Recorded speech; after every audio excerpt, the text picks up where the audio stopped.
I am beginning to understand more and more what being grounded in myself actually means. And for me, it is becoming much simpler. It is not about disconnecting from people. It is not about avoiding life. It is not about becoming insensitive to what happens around me. Actually, I can see more. I can feel more. I can notice more. But I don't have to turn everything I notice into my own inner state. Something very simple came to me at work. I take the task from my boss, but I do not take his presence. That sentence explains a lot. Someone can speak to me while they are under pressure. Someone can be nervous. Someone can have an uncomfortable presence. Someone can look at me in a certain way. I can recognize all of it, but recognition does not require reaction, and accepting that a person is the way they are does not mean that their way of functioning has to become mine. They are there. I see them and I continue living my life. For years, people can function as if everything around them requires their participation. Someone has a problem, they enter it. Someone is nervous, they become nervous. Someone looks at them, they start thinking about what that person thinks. Someone says something, they immediately feel that they have to answer. Someone behaves differently, they started analyzing why, and enormous amounts of energy can disappear into things that never required that energy in the first place. Growing self awareness does not make me less effective. For me, it does the opposite. It allows me to recognize how much does this situation actually require from me. If something requires 10%, why would I give it 100? Not every stimulus requires a response. Not every feeling requires action. Not everything directed toward me has to be received by me. And not everything I see is an invitation for my participation. That changes the way I use my own energy. I would not even call it saving energy. It is more like learning how to manage myself properly, my attention, my presence, my time, my decisions. And this is where silence becomes important too. I recently noticed something very simple.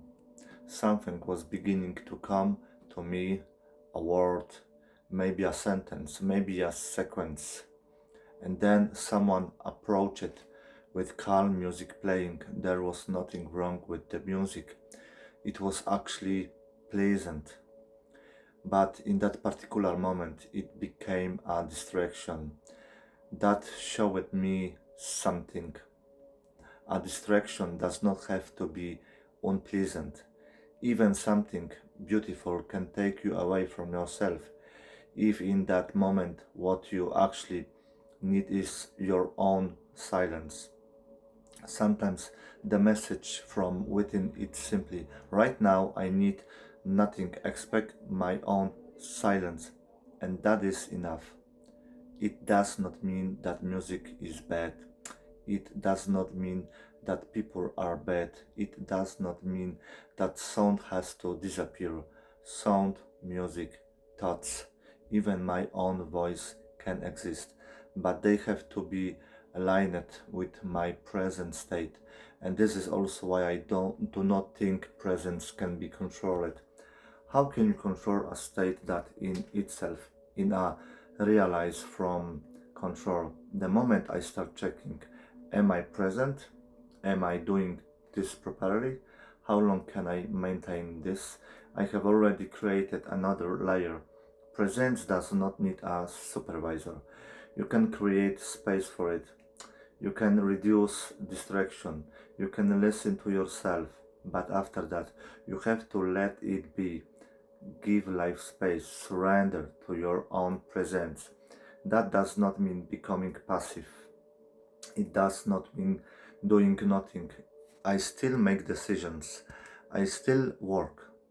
I still act. But I am beginning to see the difference between action and unnecessary control.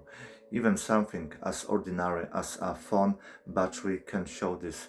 The phone is there to serve me. I use it. The battery goes down at the right moment. I charge it. That is normal. Why would I turn something completely ordinary into another mental burden? And I think this is important because awareness does not only exist in meditation, philosophy, or some special spiritual moment. It exists when I charge my phone, when I walk to work, when someone blocks an aisle, when I speak to somebody, when I decide not to react, when I need silence, when I go to the gym, when I look at the sky. This is life. I do not need to search for subjects about awareness. I can speak about life while being aware inside it. The same applies to autopilot. Autopilot is useful. Human beings need routines. We do not have to consciously think about every movement, every step, or every small decision, but autopilot is an aid. It is not salvation from life. The problem begins when routines stop supporting life and start replacing it. When a person no longer asks, "What do I actually want?" and begins living from, "What should I want?" And this goes much deeper than everyday routines. Human beings can play their lives so truthfully that they leave no space for life itself. When I was younger, I had a very normal idea: work until retirement, and then after retirement, start living.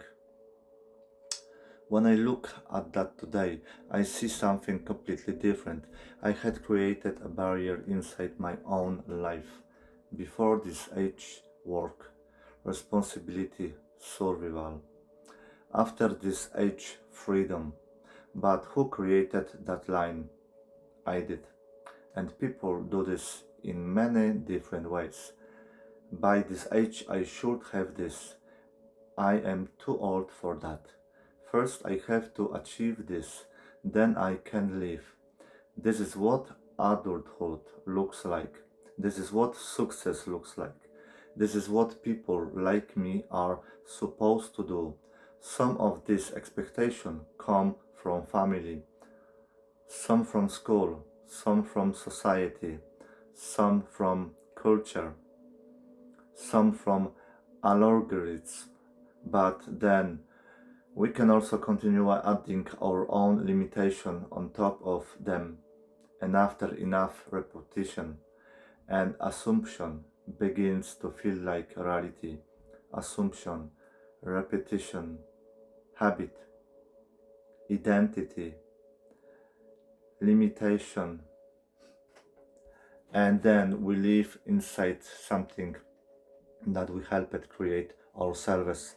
The good things is that this can change, but changing is requires something different from simply adding another rule. It requires work with yourself, and this is another thing I am understanding more clearly. You cannot buy your own presence. You cannot buy a course. You can attend therapy. You can work with someone experienced. You can speak to somebody who helps you notice something you could not see before. All of that can have value, but nobody can practice being you on your behalf. The main engagement has to happen in your own relationship with yourself. And this is also how I increasingly understand the work I want to do with people and the work I am already doing. My involvement can be small or large. The contact can be short or long, but the greater part of the involvement has to be along to the other person in their own work with themselves. I do not want to program anybody. I do not want to convince someone that they need more. I do not want to create fear and then present myself as the solution. I can tell people who I am. I can show who I work. I can speak about my own experience. And then they can look, feel, recognize, decide. For me, this is a completely different quality of contact. And maybe this is also why my understanding of leadership is changing. There is learned leadership, methods, techniques, ways of managing people, ways of influencing them. And then there is something I would call natural leadership. Natural leadership begins with being able to lead yourself, not controlling everybody else, not deciding how everybody should live, but being clear enough within yourself that another person can remain responsible for themselves in your presence. This is becoming increasingly important to me because people can unconsciously become rescuers every day. They react to things that do not concern them. They enter situations they were never invited into. They correct, advise, judge, save, comment.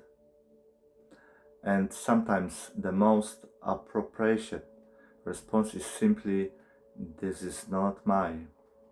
That does not mean ignoring someone who genuinely needs help. It means recognizing the difference between responsibility and unnecessary involvement. And I think this is where freedom begins to feel different too. Recently, I noticed that I can speak to someone in English, finish the conversation, take out my phone, and immediately begin recording my thoughts in Polish, and I do not feel embarrassed. I do not feel that I have to hide what I am doing. Someone can look at me, someone can think whatever they want, and it does not have to change anything. That person is living their life. I am living mine.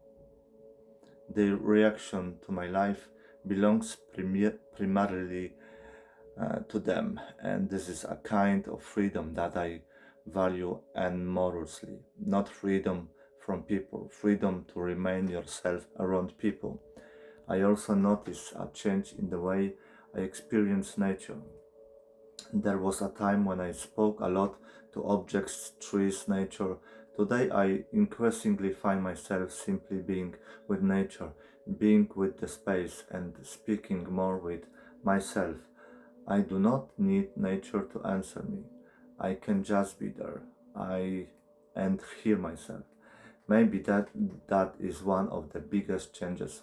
My difference is beginning to serve me, not because everybody suddenly understand me. They do not. Not because everybody likes the way I think. They will not. But my difference is becoming less and less in conflict with my own peace. And that changes everything. I can see the world, I can feel the world, I can participate in it fully, I can work, I can talk, I can create, I can change direction, I can make money, I can rest, I can be silent, I can be around people, I can be alone, and my point of reference can remain within me. For me, this is what being grounded in yourself increasingly means. Not escaping life, actually entering your own life, not waiting for retirement to begin living, not waiting for permission, not waiting until everything outside becomes comfortable, not trying to control presence, not trying to control every person, not trying to control every outcome, just becoming increasingly able to recognize what is mine, what needs my attention, what needs my action, and what can simply be left where it is. I see the world, I feel the world, I participate in it, but I remain grounded in myself. And the more that happens, the more I feel that my life actually belongs to me.